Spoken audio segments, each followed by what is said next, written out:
जब आर्यों के बाद भारतीय भूमि पर नए गण, नई शक्तियां और नए विचार जन्म ले रहे थे, जब राजवंश उठते और गिरते थे और मनुष्य के भीतर एक गहरी बेचैनी थी। जीवन क्या है, दुख क्या है और मुक्ति का मार्ग कहां है?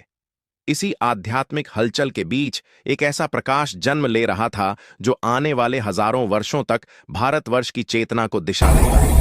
यह था जैन धर्म का उदय, एक ऐसा मार्ग जहां बाहरी नहीं, आत्मविजय ही अंतिम लक्ष्य है।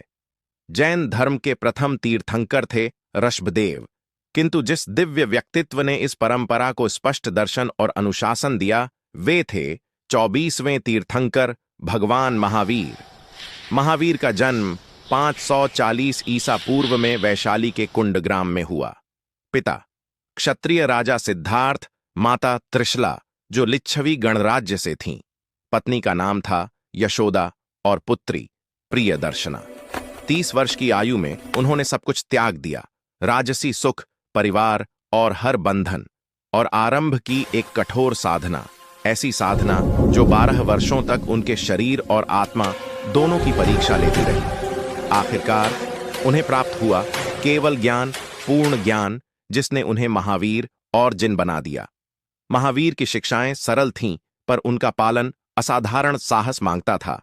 अहिंसा, सत्य, चोरी न करना, अपरिग्रह, ब्रह्मचर्य, अहिंसा, विचार, वचन और कर्म, तीनों में उन्होंने अपने अनुयायियों को 2 भागों में बांटा, श्रावक, गृहस्थ और श्रमण, सन्यासी, और आगे इन्हें 11 गणधरियों में विभाजित किया।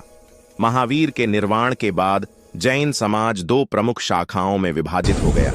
श्वेतांबर, श्वेत वस्त्र धारण करने वाले, दिगंबर, नग्न रहने वाले साधु। प्रमुख जैन तीर्थंकर और उनके प्रतीक ऋषभदेव, बैल अजितनाथ, हाथी संभवनाथ, घोड़ा अभिनंदन, बंदर सुमति, हंस पद्म प्रभु, कमल सुपार्श्व, स्वस्तिक चंद्र प्रभु, हिरण पार्श्वनाथ, सर्प महावीर, सिंह। जैन दर्शन 3 आधारों पर टिका है: सम्यक दर्शन, सम्यक ज्ञान और सम्यक आचरण।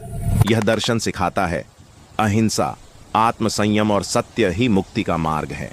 महावीर के निर्वाण के लगभग 300 वर्ष बाद पाटलिपुत्र में जैन संगीति का आयोजन हुआ, जहां जैन आगमों का अंतिम बार संग्रह और विन्यास किया गया। इन ग्रंथों ने जैन धर्म को स्थायी और संगठित रूप दिया। महावीर केवल एक धार्मिक व्यक्तित्व नहीं, बल्कि एक ऐसा ज्योति स्तंभ है जिसकी अहिंसा और संयम की शिक्षा ने सदियों तक भारत के आध्यात्मिक इतिहास को दिशा दी।